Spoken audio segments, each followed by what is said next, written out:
안녕하세요. 저보다 1살 어린 남자친구에게 청혼을 받아 얼마 전부터 결혼 준비를 시작한 올해 20대 후반의 여자입니다. 둘 사이에서 결혼 이야기가 오고 간 지 얼마 되지 않은 만큼 이렇다 할 준비를 해놓은 건 없는 편이에요. 심지어 아직 남자친구 집에는 인사도 안 드린 상황입니다. 앞으로도 인사를 드리러 갈 일이 없을까 싶은데 여기에는 조금 복잡한 사정이 있어요. 일단 남자친구는 저희 부모님께 진작에 인사를 시켰었고요. 저희 부모님께서는 그래도 남자가 나이가 어려서 괜찮겠냐고 걱정을 하셨는데 생각해보니 요즘은 만나이를 쓰잖아요? 만나이를 쓰면 동갑이라고 봐도 무방할 만큼 제 생일과 남자친구 생일이 크게 차이가 나지 않습니다. 만나이를 안 쓴다고 해도 뭐 1살 차이면 솔직히 엄청 어린 것도 아니기도 하고요. 사회생활도 일찍부터 시작해서 밑으로 형님 하면서 따르는 회사 후배들도 여러 명 있고 군대에서도 분대장인가 뭔가 하면서 아직도 그때 후임들하고 연락하면서 지내는 거 보면 리더십도 있는 사람처럼 보였어요. 연애할 때도 데이트 장소라든지 이것저것 먼저 알아오고 뭐를 할지, 뭐를 먹을지 제 의견을 묻는다기보다는 이거 하자, 저거 하자 하면서 리드하는 스타일이었어요. 남자친구를 만나기 전에 만나던 사람들과 비교했을 때도 저보다 연상이었던 남자친구들보다 듬직한 면이 있었습니다. 나이가 저보다 1살 어리다고 한들 저보다 어른스러운 면도 있다고 생각했습니다. 그런 모습 때문에 결혼을 하기로 결정했지요. 당연한 소리겠지만 결혼하면 필요할 때 의지도 하면서 행복하게 잘 살 줄 알았어요. 바로 얼마 전까지는 말이지요. 남자친구 집에 아직 인사를 드리러 가지 못한 데에는 이유가 있습니다. 남자친구가 어머니를 끔찍하게 생각하는 사람이었거든요. 그거랑 인사를 못 드리러 간 게 무슨 상관이 있나 싶으신 분들도 계시겠는데 실은 남자친구한테는 낳아주신 어머니는 계시지만 키워주신 어머니가 안 계십니다. 연애하는 동안에는 홀아버지 밑에서 자랐다는 것만 알았지 거기에 얽힌 자세한 내막은 몰랐어요. 남자친구가 쉬쉬하는 편이기도 했고 가정사가 누군가에게는 약점이 될 수도 있는 거니 저도 일부러 알려달라고 캐묻지 않았습니다. 남자친구의 청혼을 받고 저희 집에 인사를 시킨 뒤 며칠 지나지 않아서 남자친구가 그제서야 자기 가족에 얽힌 이야기를 처음 저에게 해줬어요. 그때까지는 홀아버지 밑에서 자랐다길래 어머니가 일찍 돌아가셨겠거니 그렇게 생각을 했는데 그게 아니고 어머님이 남자친구가 어릴 적에 새살림 차려서 집을 나갔다고 해요. 그런데 그 새살림 차린 분이 다른 사람이 아니고 거의 한 동네라고 봐도 무방할 정도로 가까이 사는 사람이었답니다. 어머님이 집안일만 하고 사는 거 지겹다며 뭐 새로운 걸 배워보겠다고 컴퓨터 학원을 등록했는데 거기 원장하고 눈이 맞았다고 해요. 그 원장이란 사람은 사별해서 혼자 살고 있었다는데 그냥 새살림 차리면서 그 집으로 들어가서 살았답니다. 남자친구 밑으로 동생이 1명 있는데 둘이 어린 마음에 엄마 보고 싶다고 학원까지 찾아갔다가 어머니한테 니들이 여길 왜 왔냐고 혼내기까지 하셨다고 합니다. 동생이 어린 마음에 맨날 엄마 보고 싶다고 칭얼대고 그랬다는데 그때 남자친구 생각에 저러다간 동생이 삐딱선을 탈 수도 있겠다 싶어서 자기라도 마음을 굳게 먹어야겠다 다짐하고 일하러 나가신 아버님을 대신해 동생을 이끌어줬다. 이런 이야기를 하더라고요. 이야기를 듣고 나니 남자친구의 그런 리더십이 어려서부터 자연스럽게 몸에 배어온 습관인가 보구나 생각을 했습니다. 항상 자신감 넘치고 당당했던 그 모습 뒤에 그런 슬픈 과거가 있을 줄은 꿈에도 몰랐지요. 아직 한참 때 나이인데도 불구하고 결혼을 일찍 하고 싶어 했던 것도 하루라도 빨리 안정되고 화목한 가정을 꾸리고 싶은 욕심이 있기도 했다네요. 저를 사랑하는 마음은 당연한 거고요. 아무튼 남자친구가 자기가 이토록 외롭고 힘든 어린 시절을 보냈다는 이야기를 계속해서 듣게 되었어요. 그런데 남자친구의 이야기를 듣고 있다 보니 남자친구 속마음을 도무지 알 수가 없더라고요. 제가 남자친구였다면 당연히 그런 식으로 어린 자식 둘을 내팽개치고 새살림을 차린 것도 모자라 지척에 살면서 자기 자식들한테 찾아오지 말라고 단호한 말을 꺼낸 어머니가 미웠을 텐데 남자친구 말에는 어머니에 대한 미움보다는 그리움이 더 커 보였어요. 심지어 여지껏 혼자 몸으로 자식 둘을 키워오시고 독립시켜준 아버님에 대해서는 그런 노고에 대한 감사함보다 대체 엄마한테 얼마나 못했길래 집을 나가게 만들었냐는 원망이 더 강해 보였습니다.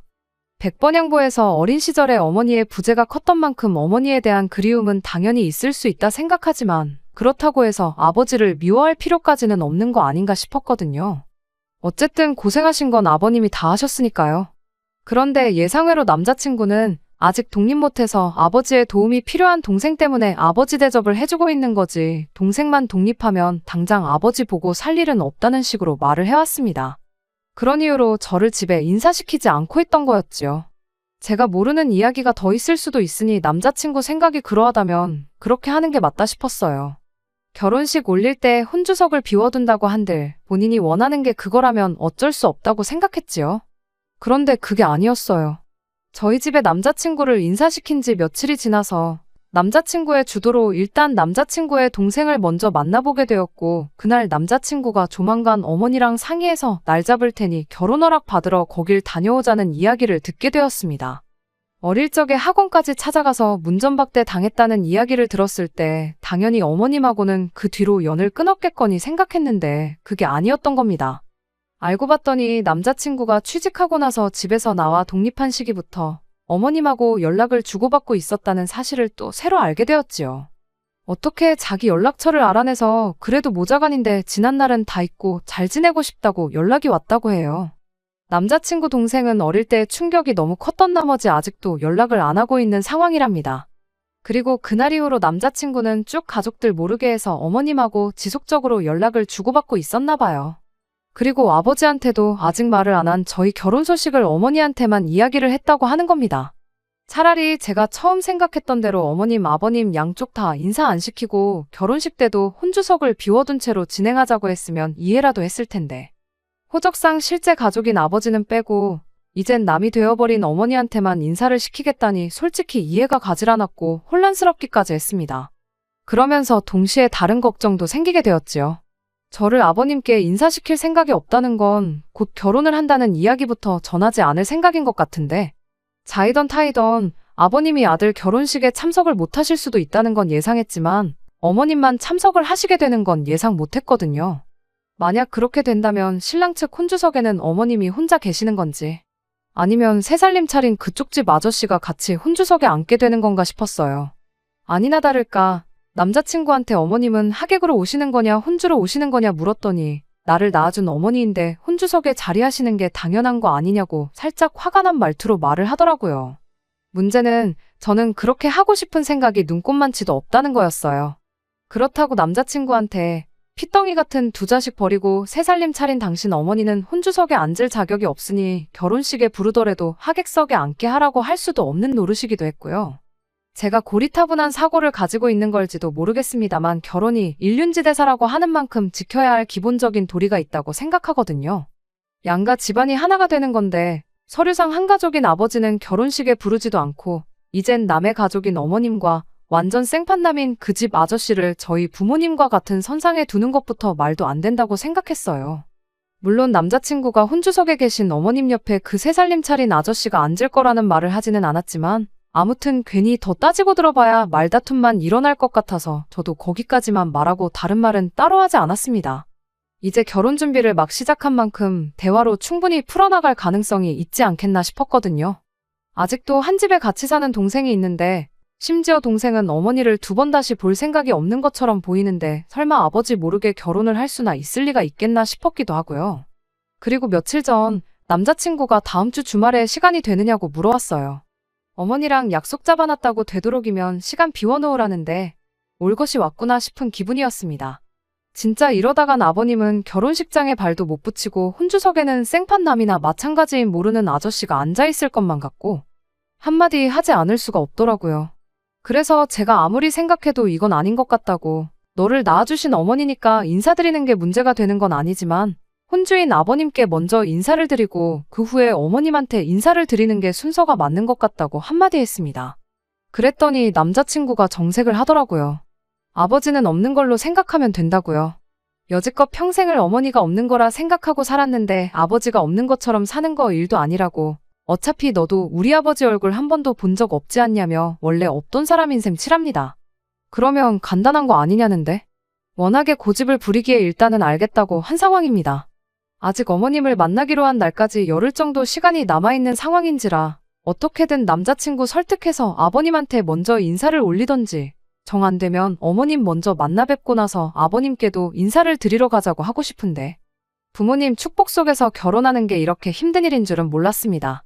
남자친구 가정사인데 제가 너무 오지랖을 부리는 건가 싶기도 하고요. 그래도 아무리 생각하고 또 생각을 해봐도 남자친구가 취직한 이래로 독립해서 나와 살고 있긴 한다지만 남자친구가 자라온 과정에 대해서 제가 속속들이 전부 알고 있는 것도 아니지만 이건 아닌 것 같아요. 어떻게 남자친구 마음을 돌릴 방법은 없을까요? 안녕하세요.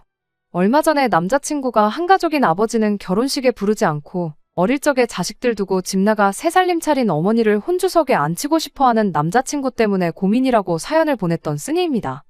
결국엔 남자친구 고집을 꺾을 수가 없어서 예정된 대로 어머님을 찾아뵙고 왔어요. 그리고 이렇게 글을 다시 적게 되었습니다. 만나기로 한 장소는 어머님이 살고 계시는 곳 근처였어요. 새 살림 차렸을 때는 한 동네에 가까이 살았다더니 기차로 1시간 반을 가야 할 만큼 먼 곳에서 살고 계셨습니다. 약속 장소에 도착했더니 남자친구 어머님만 혼자 계셨어요.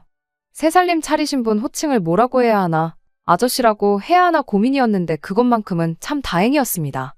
아무튼 저는 당연히 호적상으로도 가족이고 여태까지 남자친구와 남자친구 동생을 책임지신 아버님이 혼주석에 앉는 게 당연하다는 입장이다 보니 그래서 그랬나 어머님 인상이 그렇게 좋아 보이진 않았어요. 일단 제가 생각했던 것보다 훨씬 더 나이가 젊으셨어요. 아버님과는 속도 위반으로 결혼하게 되었고 그때 나이가 21살밖에 안 되었다 보니 아직도 50대 초반이십니다. 꾸미고 다니시는 것도 엄청 화려하고 멋쟁이시죠. 그게 문제가 되는 건 아니지만 어머님과의 대화는 정말이지 제가 상상했던 것 그 이상으로 충격적이었습니다. 남자친구도 몰랐던 사실이 하나 있는데 그때 당시 새 살림 차렸던 아저씨하고는 진작에 헤어지셨답니다. 그 뒤로 쭉 혼자 지내신 건 아니고 이 사람 저 사람 만나면서 같이 살기도 하고 연애도 하고 그러면서 인생을 즐기면서 사셨다고 하네요. 그걸 하고 싶은 걸 다 하고 살았다고 인생을 즐겼다고 표현하는 것도 충격적이었어요. 제가 너무 고지식한 걸 수도 있겠지만 여기가 미국인가 싶을 정도로 자유분방하신 분이셨습니다. 그래도 한편으로는 다행이다 싶었어요. 혼주석에 누군지도 모르는 아저씨가 옆에 앉아있는 것보다야 어머님 혼자 계시는 게 나을 수도 있고 이 경우라면 남자친구를 설득해서 어머님, 아버님 두 분 다 혼주석에 계시도록 이야기를 할 수도 있겠다 싶었습니다. 어머님은 저를 언제 봤다고 벌써부터 며느리라고 불러대기 시작했지요. 가까이만 살면 며느리랑 매일같이 놀러 다니고 싶다 뭐 그런 이야기를 하시더라고요. 당신이 배불러서 낳은 자식들은 남자친구랑 남자친구 동생이 전부이긴 한데 딸이라고 하나 있는 건 엄마 보기 싫다고 연락조차 안 받는다고 하면서 딸 가진 엄마들하고 어울리다 보면 딸들이 엄마 챙겨주고 그러는데 그게 그렇게 부러웠을 수가 없다고 하시더라고요. 다른 건 몰라도 부침성 하나만큼은 좋아 보이셨는데 역시나 그마저도 저한테는 좋게 보이지 않았어요. 아무튼 그렇게 이야기를 나누는데 남자친구와 그간 몇 년 동안 연락을 하고 지내긴 했지만 남자친구도 어머님을 이렇게 직접 만나는 건 이번이 처음인 것 같아 보였습니다. 남자친구 취직해서 독립한 이래로 벌써 3년이라는 시간이 흘렀는데 3년 동안 연락을 주고받으면서 얼굴 한 번 안 봤다는 것부터 이해가 되질 않았지요. 말로는 우리 아들 일하느라 바쁜데 방해하고 싶지 않아서라는데 아무리 두 사람 사이에 거리가 멀다지만 외국에 살고 계신 것도 아니고 대한민국이 교통수단이 안 좋은 나라도 아닌데 어머님이나 남자친구 두 사람 중 한 명이 마음만 먹으면 보러 올 수 있는 거 아닌가 싶었거든요. 계속 이야기를 듣다 보니 어머님 쪽에서 남자친구가 내려오겠다는데도 이 핑계 저 핑계 대면서 나를 미뤄왔던 것처럼 들렸어요. 말로는 동생도 같이 해서 보고 싶었다 그런 식으로 이야기를 하는데 저는 그 말이 왠지 의심까지 가기 시작했어요. 아니나 다를까 대화의 화제에서 저는 빠지게 되었고 그 자리는 20년 만에 만난 감격에 모자상봉의 자리로 돌변해버리고 말았습니다. 이럴 거면 둘이 먼저 만나고 할 말 다 하고 나서 나를 인사시키던가 하지. 사람 불러놓고 이게 뭐 하는 건가 싶을 만큼 저는 안중에도 없었어요. 꿔다 놓은 보릿자루 마냥 옆에 앉아서 두 사람 하는 이야기를 계속 듣고 있었는데 따지고 들고 싶은 게 한두 개가 아니었습니다. 아버님이랑 헤어지게 된 이야기부터 시작하는데 오늘 하루 만에 이 이야기가 다 끝나긴 하려나 싶었죠. 대충 간략히 설명하자면 어머님이 속도 위반으로 원하지도 않는 결혼을 하게 되었는데 그렇게 10살이나 어린 멀쩡한 여자 인생을 꼬아놓았으면 잘해주기라도 해야지 당신이 무슨 자기 애 키워주는 사람처럼 대했다고요. 돈 벌어다 주면 그게 다인 줄 아는 아버님의 횡포를 견딜 수가 없어서 집을 나오게 되었던 거라고 하셨어요. 자세한 내막을 알고 있는 건 아닌데 그냥 제가 듣기에는 아버님은 가장으로서 어린 아내와 핏덩이인 자식을 위해 열심히 일을 하셨고 어머님은 평범하게 애 키우는 전업주부의 삶을 사셨던 것처럼 들렸거든요. 산후 우울증이니 육아 스트레스니 힘들다는 거 알고 있지만 남자친구 태어나고 2년 지나 둘째인 동생도 태어난 거 보면 딱히 두 분 관계에 큰 문제가 있던 것처럼 보이지도 않았고요. 남자친구랑 동생이 어느 정도 크고 나서 시간적 여유가 생기게 되었을 때 새로운 거 배우고 싶다고 컴퓨터 학원도 다니시고 했던 거 보면 아버님이 어머님을 어디 밖에도 못 나가게 하고 집에서 애만 키우라고 하셨던 분도 아닌 것처럼 보였고요. 아무튼 그렇게 같이 새 살림 차린 그 학원원장과는 3년 정도 같이 살다가 그러다가 갈라서고 어머님 혼자 이쪽 지역으로 내려오시게 되었다고 해요. 어떻게 헤어지게 되었는지에 대해서는 이유를 따로 설명해주지는 않으셨습니다. 남자친구는 그 이야기를 듣고 그 사람은 고작 3년 만에 어머님하고 갈라서려고 우리한테서 어머니를 빼앗아갔던 거냐며 분개했지만 어머님 혼자 이 지방까지 내려오게 된 데에는 분명히 갈라설 만한 이유가 있었을 거라 생각합니다. 누구 잘못인지는 모르지만 어머님이 어쩌다 그렇게 된지 설명을 생략하는 것만 봐도 대충 짐작이 가는 상황이었고요. 아무튼 그 뒤로 이 지역에 정착해서 혼자 지낼 때도 있었고 혼자 지내는 다른 사람과 같이 지낸 적도 있었고 그런 식으로 살다 보니 갑자기 자식들이 그리워져서 어떻게 남자친구 연락처를 알아내서 용기 내 연락을 하셨던 거랍니다. 이야기 듣는 내내 뭐 하나 명확하게 오해를 풀 만한 이야기는 없었어요. 제가 너무 삐딱한 자세로 어머님이 하는 말을 들어서 그런 걸 수도 있겠다 싶기도 했습니다. 남자친구는 눈물까지 보이며 어머니가 그간 고생 많으셨던 것 같다며 뚝뚝 눈물까지 흘리고 있었기 때문이에요. 이야기가 길어지는 덕분에 주문한 음식들에는 손도 대지 않은 상황이었죠. 대충 이야기 마무리되고 나서 그제서야 식사를 시작했는데 남자친구가 이것도 맛있다 저것도 맛있다 하면서 어머니도 드셔보시라 하는데 그 모습을 보니까 어머니가 있는 일상이 저한테는 당연한 것인데 남자친구한테는 얼마나 갖고 싶은 일상이었을까 싶기도 하고 또 그간 어머니가 얼마나 그리웠을까 그런 생각도 들고 안쓰럽기도 하더라고요. 그렇다고 해서 여태까지 자기를 키워준 아버지를 결혼식에 부르지도 않을 만큼 미워할 필요까지 있나 싶긴 하지만서도 저는 어머니 없이 자라온 그 심정을 절대 이해 못하겠다는 생각을 하니까 또 제가 너무했나 싶기도 하고 정말 오만 가지 생각이 동시에 들었습니다. 혼주석에 관련한 이야기 또한 솔직히 남자친구가 직접적으로 언급한 적도 없던 부분이었고 어머님 또한 대화 시작할 때 새살림 차렸다던 그분과는 진작에 갈라섰다는 말까지 하셨다 보니 제가 생각했던 최악의 경우는 볼 일이 없겠구나 싶었고 그냥 이 상황을 인정하고 받아들여주는 게 좋겠다 싶었어요. 다른 사람도 아니고 아버님 몰래 결혼식을 올린다는 이야기는 여전히 받아들이기 힘들었지만 그거야 뭐 제가 처음에 생각했던 것처럼 대화로 천천히 해결해보면 되겠다 싶었죠. 여전히 결혼식까지는 시간이 넉넉한 상황이었으니까요. 식사를 다 마치고 나서 계산은 남자친구가 했어요. 밥값이 꽤 많이 나왔었거든요. 식사 마치고 나서 계산할 때 되니까 어머님이 먼저 밥 잘 먹었다고 커피는 자기가 쏘겠다고 말을 꺼내고는 먼저 가게 밖으로 나가셨어요. 어른이라고 무조건 계산을 해줘야 한다는 건 아니지만 그래도 몇십 년 만에 처음 아들을 직접 만나는 자리였던 데다가 거기에 저까지 있었는데 조금 의아했어요. 이후 저희는 택시를 잡아서 어머님이 자주 가신다는 카페로 향했습니다. 메뉴를 고를 것도 없이 카페 들어서자마자 어머님이 먼저 가서 아메리카노 3잔을 주문하셨어요. 밥 먹은 직후라 그런지 달달한 게 땡겼지만 카페에서도 제일 싼 메뉴로 묻지도 따지지도 않고 시키신 것 그리고 밥값 계산할 때 먼저 쪼르르 나가신 것으로 보아 어머님이 현재 주머니 사정이 별로 좋지 않구나 하는 걸 대번에 짐작할 수 있었습니다.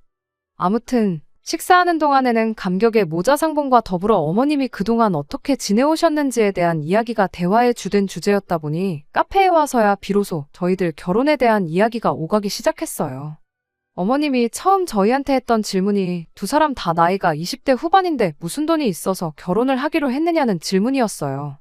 마침 남자친구네 회사에서 결혼한 직원에 대해서 2억까지 전세금을 지원해주는 복지제도가 있는데 그걸 이용해서 일단 신혼집 먼저 구하고 차근차근 하나씩 맞춰나갈 계획이라고 설명드렸습니다. 그 말을 듣고는 어머님이 역시 우리 아들이라면서 능력이 있으니까 회사에서 그만큼 지원해주는 거 아니겠냐고 엄청 좋아하시더라고요. 그러더니 저한테 우리 며느리는 돈을 얼마나 버느냐고 대놓고 물어오셨어요. 말투가 마치 우리 아들 덕분에 신혼집 문제를 해결한 거나 마찬가지인데 너는 우리 아들 해오는 만큼 해오는 건지 한번 확인해봐야겠다는 말투였죠. 월급에 대해서 숨길 것까진 없지만 대답하기 조금 꺼려지는 질문이었는데 그래도 거기서 비밀이라고 하기도 뭐해서 그냥 한 달에 300 정도 벌고 있다 솔직하게 대답했습니다. 성과급 같은 거 생각하면 350 정도 받는다고 봐도 무방한데 굳이 거기까지 말할 필요는 없겠다 싶어서 참았네요. 그런데 계속해서 어머님 입에서 나오는 질문들이 전부 다 돈에 관한 이야기였어요. 저희 부모님 이야기까지 물어보시면서 두 분이 같이 살고는 있는지, 노후 준비는 다 되어 있는지부터 살고 계신 집이 자가인지 전세인지, 대출은 남아있는지까지 대답하기 난감한 질문들을 계속해서 물어오셨습니다. 쏟아지는 질문들이 너무 부담스러워서 잠깐 화장실 좀 다녀오겠다고 하고 자리에서 일어났어요. 겸사겸사 분위기도 환기시키고 제가 자리를 비운 만큼 대화의 화제도 다른 곳으로 돌아가지 않을까 생각을 했거든요. 두 사람이 화장실 쪽을 등지고 앉아 있었는데 둘이 무슨 대화를 나누는지 제가 가까이 오도록 눈치도 못 채고 대화에 열중한 상태였어요. 저도 정확한 내용이 뭔지는 아직도 모르지만 전후 상황을 유추해보면 조금 애매한 내용이었습니다. 용돈이 어쩌고 한 달에 150이면 충분하다는 내용이었고 제가 자리에 가까워오자 두 사람이 황급하게 대화를 멈췄거든요. 혹시나 싶어서 무슨 이야기 나누셨냐 물어보니 별거 아니라는 듯이 얼버무리기 시작하는데 그게 아직도 신경 쓰이긴 하네요. 아무튼 제가 생각한 대로 제가 화장실에 다녀오는 동안 분위기가 많이 환기되어서 더 이상 저희 집 경제 상황에 대해서는 이야기가 나오지 않았어요. 어머님이 아들이랑 이렇게 같이 시간을 보내니까 너무 좋다고, 이렇게 좋은 줄 알았으면 진작에 그 사람이랑 갈라섰을 때부터 연락을 하고 지낼 걸 그랬다 하시면서 또다시 모자상봉의 감동에 취하기 시작했습니다. 저희가 기차를 타고 왔다 보니 돌아가는 시간을 맞춰야 해서 어머님과 인사하는 자리는 그렇게 어영부영 끝이 나게 되었습니다. 어머님이 저희를 기차역까지 배웅해 주셨는데 헤어지기 직전에 어머님이 충격적인 이야기를 하나 더 꺼내오셨어요. 3주 정도 뒤에 다시 한번 내려올 수 있냐고요. 날짜를 확인해보니 금요일이었는데 회사에 휴가를 내서라도 둘이서 같이 오라고 하시더라고요. 기차표는 토요일에 돌아가는 표로 끊으라고 하셨고요. 무슨 일 때문에 휴가까지 내서 오라는 건가 싶었는데 어머님이 혼자 살고 있는 집도 구경시켜주고 지금 같이 살고 있지는 않지만 만나고 있는 사람이 있는데 그 이도 소개시켜주고 싶다고 하더라고요. 제가 대답도 하기 전에 남자친구가 당연히 시간을 내겠다고 대답을 했어요. 그런데 저는 그때부터 거의 멘붕 상태나 마찬가지였습니다. 새 살림 차렸다던 분하고는 헤어졌다고 하길래 제가 최초에 걱정하던 문제는 신경도 안 써도 되겠다 안심하고 있었는데 만나는 사람이 있다고 하니 엄청 신경이 쓰이기 시작했어요. 저는 굳이 안 봐도 되는 사람이긴 했는데 괜히 저 없이 셋을 만나게 했다가는 무슨 이야기가 오가게 될지 모르겠어서 그날 나는 안 간다고 말하기도 뭐하더라고요. 거기에 집에 오는 기차 안에서 남자친구한테 아까 카페에서 나 화장실 다녀오는 동안 어머님하고 무슨 이야기 나눴냐고 물어봤는데 별 이야기 안 했다고 얼버무리는 모습을 보니 더더욱이 그날 안 가겠다고 할 수가 없었습니다. 그리고 시간이 흘러 벌써 다음 주가 다시 내려가기로 한 그날이에요. 여전히 남자친구는 아버님한테 저를 소개시켜주고 싶은 마음이 없어 보이고요. 그날 카페에서 저 없이 둘이 나눈 대화 내용을 유추해보건대 아무래도 결혼하면 어머님한테 보낼 용돈에 대해 이야기하는 것 같은데 남자친구한테 몇 번을 물어봐도 시원하게 대답도 안 해주고 이젠 혼주성 문제가 아니라 용돈 문제로까지 골머리를 썩게 생겼으니 정말 미치고 팔짝 뛸 노릇입니다. 한 달에 150이면 남자친구 월급의 절반 정도 되는 액수거든요. 다음 주 돼서 내려가 보면 대충 갈피가 잡힐 것 같기는 한데 진짜로 제가 생각한 최악의 상황으로 흘러갈까봐 그게 너무 걱정입니다. 안녕하세요. 오늘 올리는 글로 더 이상 글을 올릴 필요가 없게 되었습니다. 결론부터 말씀드리자면 남자친구하고는 결혼 안 하기로 했어요. 예정되었던 대로 휴가까지 내서 지난주에 남자친구 어머니 살고 계신 곳에 다녀왔고 그날 그 자리에서 결혼 엎어버리고 왔습니다. 진작에 아버지를 결혼식에 안 부르겠다는 헛소리 할 때 알아보고 때려쳤어야 하는데 무슨 좋은 꼴 보겠다고 2달 반이라는 긴 시간을 버텼는지 참 후회가 되네요. 이번에는 남자친구 어머니가 기차역까지 저희를 마중 나오셨어요. 거기서 곧바로 택시를 잡아서 어머님 집으로 향했고요. 물론 택시비 또한 남자친구가 냈습니다. 어머님 혼자 살고 계시는 집이다 보니 집이 많이 좁은 편이었는데 저희 온다고 음식 준비하다가 시간 맞춰서 역에 마중 나오신다고 미처 정리를 못하고 나온 건가 싶을 정도로 집이 난장판이었습니다. 그래도 아들하고 아들 며느리 될 사람 온다고 이번엔 저희를 위해 진수성찬을 차려주시려고 하는 건가 싶었는데 그게 아니었어요. 외투를 벗어서 어디다 걸어놓아야 하나 두리번대고 있는 저한테 앞치마부터 건네주셨거든요. 저희가 조금 더 일찍 왔었으면 좋았겠다며 혼자 하느라 아주 죽는 줄 알았다고요. 아직도 할 일이 산더미니 일단 당신부터 도우라면서 저를 잡아 끌었어요. 그러던 와중에 남자친구한테는 앞치마가 아니라 TV 리모컨을 쥐어주시더군요. 엄마가 힘든 건 다 해놨으니까 둘이 하면 금방 끝날 거라며 1시간 정도 가서 TV나 보고 있으라고요. 저는 영문도 모른 채 어머님 손에 이끌려 바닥에 앉아서 온갖 전을 부치기 시작했습니다. 명절 때 저희 집에서 음식 준비하는 거 몇 번 도와드렸던 적이 있어서 어려울 건 없었어요. 어머님은 주방과 거실을 분주하게 왔다 갔다 하시며 이 음식 저 음식 마무리 짓는데 열중이셨고요. 대충 보니까 탕국에 갈비찜, 삼색나물에 이것저것 하고 계셨는데 거기에 제가 동태전에 육전, 산적까지 붙이고 있었으니 누가 봐도 이건 저희 온다고 차려내는 잔치 음식이 아니라 제사 음식을 준비하고 있구나 싶었어요. 어머님이 밑준비 해놓은 전을 거의 다 부쳐갈 때쯤 어머님도 다른 음식들 하던 게 다 끝났는지 제 쪽으로 오더라고요. 제가 해놓은 걸 보더니 벌써 이만큼이나 해놓았냐며 아주 손이 야무지다고 1등 며느리감이라고 칭찬을 해주시는데 칭찬을 받고도 그렇게 기분이 안 좋아 보긴 또 처음이었네요. 아무튼 그렇게 도착하자마자 1시간 정도 일을 했어요. 다 끝나고 나서 남자친구도 어머님이 제사 음식을 준비하고 있는 것 같다 싶었는지 할머니, 할아버지 두 분 다 살아계시지 않냐고 외가에 제사가 있느냐고 물어보더라고요. 그리곤 어머님 입에서 정말 생각지도 못한 대답이 이어졌습니다. 왜, 지난번 저희랑 헤어질 때 저희한테 만나고 있는 분을 소개시켜주겠다고 하셨잖아요? 내일 그 집에 제사가 있어서 어머님이 음식을 준비한 거랍니다. 남자친구도 그건 이해하기 힘들었나 봐요. 만나는 사람이면 결혼한 것도 아니지 않냐. 어머니가 왜 그 집 제사 음식을 준비하시냐고 따져묻더라고요. 그런데 이어진 어머님 대답이 아주 가관이었습니다. 그이가 제사를 얼마나 중하게 여기는 사람인 줄 아냐면서 다 당신이 그 사람하고 잘 되기 위해서 하는 거라고요.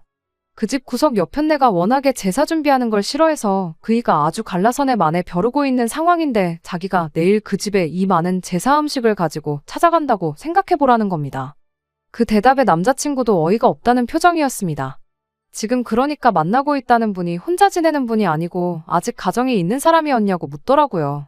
어머님은 표정 하나 안 바뀌고 지금은 당신을 만나고 있고 그 양반이 당장이라도 이혼하고 싶네 만에 하고 있으니 혼자 지내는 거나 마찬가지 아니겠냐고 대답을 하셨어요. 이어서 한다는 말이 그 양반이 제사에 목숨 걸고 성질이 더러워서 그렇지 돈 하나만큼은 많은 양반이라고요. 당신이 하루빨리 그 사람하고 잘 돼야 저희한테도 이득이라는 겁니다. 당장 저희들 결혼할 때 뭐 대단한 거 해줄 수는 없겠지만 그래도 당신이 그 사람하고 잘 돼야 너네한테 손 안 벌리고 살 수 있다고요. 그리고 그때 남자친구가 지난번 카페에서 제가 잠깐 자리 비운 사이 어머님과 나눈 이야기가 무슨 이야기였는지도 알게 되었습니다. 제가 들은 대로 제가 예상한 대로 결혼하고 나서 받을 용돈에 대해서 이야기를 나누고 있던 거였지요. 몰랐던 사실도 하나 알게 되었네요. 남자친구가 취직한 이래로 어머님한테 매달 50만 원씩을 보내고 있던 사실까지요. 그날 150만 원 어쩌고저쩌고 이야기가 나왔던 것도 어머님이 남자친구한테 50만 원 가지고는 생활이 힘들다며 결혼하면 매달 보내주던 생활비를 올려달라는 취지로 말을 꺼냈던 거였나 봐요. 그나마 당시에 그 순간에 다행이다 싶었던 건 남자친구가 그렇게는 안 된다고 매달 50만 원이 보내드릴 수 있는 최대다 하고 거절을 했던 상황이었던 거죠. 어머님 딴에도 자존심 상해서 이렇게까지 하고 싶지는 않았는데 하루빨리 그 사람 그 집 여편네랑 갈라서게 하려면 이 방법밖에 없다고 그래야만 당신이 저희들 결혼하고 저희한테 손 벌릴 일이 없는 거 아니겠냐며 너무 나쁘게만 생각하지 말아달랍니다. 고작 1시간 도와드린 게 전부지만 그 이야기 들으니 음식이 귀하고 나발이고 부쳐놓은 전을 엎어버리고 싶은 마음밖에 없었습니다. 그리고 이거 재수없었다간 어머님 남자친구분이 혼주석에 앉게 될 수도 있겠다 싶기도 했고요. 남자친구가 언성을 높이면서 왜 그러시냐고 그렇게 자존심 버려가면서 내 도움 안 받게 되면 자기 마음은 편하겠냐며 제사 음식이고 나발이고 가져가지 말라고 하더라고요. 거기까지만 보면 잘 마무리되는 상황인가 싶었는데 남자친구가 난데없이 돈 때문에 그러시는 거면 자기가 그냥 매달 150씩 보내드리겠다. 괜히 우리 때문에 자존심 버려가면서 살지 마시라 한마디를 하는 겁니다.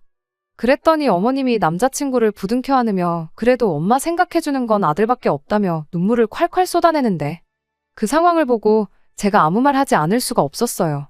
매달 150을 누구 돈으로 어떻게 드리겠다는 거냐고 남자친구한테도 너 나랑 상의 한마디 없이 그걸 마음대로 결정지으면 어떡하냐고 따졌습니다.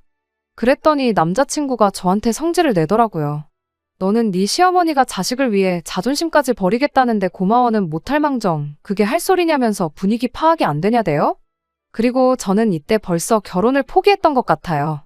이런 사람하고 결혼해봐야 제 속만 골아터지지 좋은 꼴 보고 살지는 못하겠구나 싶었거든요. 저는 남자친구에게 시어머니는 누가 내 시어머니냐고 곧바로 따졌습니다. 여태껏 혼자 힘으로 자식 키워주고 독립까지 시킨 아버지 제쳐놓고 멀쩡히 가정 있는 사람 꼬셔서 첩질하는 사람을 두고 내 시어머니라고 하고 싶은 거냐고. 정신 좀 차리라고요. 그리곤 어머님한테도 한마디 했어요. 상황 보아하니 어머님이 아들이 보고 싶었던 게 아니라 아들 독립했다는 소식에 한 달에 50만 원이라도 뜯어내고 싶어서 연락하셨던 거 아니냐고요. 첩질을 해서 그 집 본처 자리를 차지하던 장가 보내놓은 아들한테 매달 150만 원씩 뜯어내던 어머님은 손해보는 거 아무것도 없는 거 아니시냐고. 엄마 없이 자란 걸 평생의 상처로 여기던 불쌍한 아들 마음을 이런 식으로 이용하는 게 어디 있냐고. 진짜 엄마가 맞기는 하냐고 한마디 따졌습니다. 어린 자식들 두고 멀쩡한 집 파탄 내고 새 살림 차린 것도 모자라 이제는 또 멀쩡한 가정 하나 파탄 내려고 첩질하는 사람이 남의 집 제사에 기웃거리시냐고 그렇게 살지 말라고 한마디 했어요. 제가 이렇게 일침을 놓는 걸 가지고 남자친구가 저한테 고마워해주길 바란 것까진 아니었는데 남자친구는 저한테 고맙다거나 미안하다고 사과를 하기는커녕 너 지금 우리 엄마한테 말버릇이 그게 뭐냐고 개거품을 물더라고요. 어차피 결혼하기로 한 거 파토낼 각오로 내지른 건데 남자친구까지 저러니 저도 더는 참을 필요가 있나 싶었어요.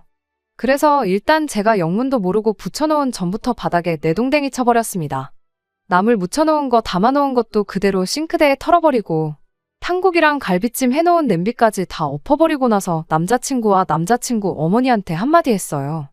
어머님은 이걸로 이제 첩질도 못하게 된 것 같으니 엄마 불쌍하게 여기는 아들하고 둘이서 살면 되겠다고 했어요. 동시에 남자친구한테는 힘들게 되찾은 어머니를 누군지도 모르는 다른 남자한테 빼앗길 뻔한 거 내가 되찾아준 거니까 나한테 성질 부리지 말라고요. 그리고 두 번 다시 어머니 다른 사람한테 넘겨줄 생각 말고 끔찍히 아끼는 아들이 평생을 모시고 책임지고 살면 되는 거 아니겠냐고 한마디 해줬습니다. 겨우 이딴 것 때문에 내가 회사에 휴가까지 내고 내려온 게 아깝다고 내일까지 있을 것도 없고 나는 먼저 돌아갈 테니 음식 다시 해서 그 집구석에 갖다 바치던 알아서들 하라고 말하고 저는 그 집을 빠져나왔어요. 그리고 그 길로 기차표 새로 끊어서 집으로 올라왔습니다. 애초에 혼주석에 누가 앉고 그런 게 문제가 아니었어요. 애초에 대화로 풀어서 들을 머리가 있던 사람이었으면 키워준 아버지의 은혜도 모르고 어머니만 결혼식에 부르겠다는 말도 하지 않았을 테니까요. 그때 벌써 파혼을 했었어야 했는데 거의 3달에 가까운 시간을 낭비한 기분이네요. 아무튼 그렇게 남자친구하고는 끝이 나고 말았어요. 끔찍히 여기는 어머니 눈치가 보여서 그런가 그날은 물론이고 다음날이 밝을 때까지 저한테 연락 한 통 없더라고요. 그 덕에 오히려 마음을 굳게 먹을 수 있었어요.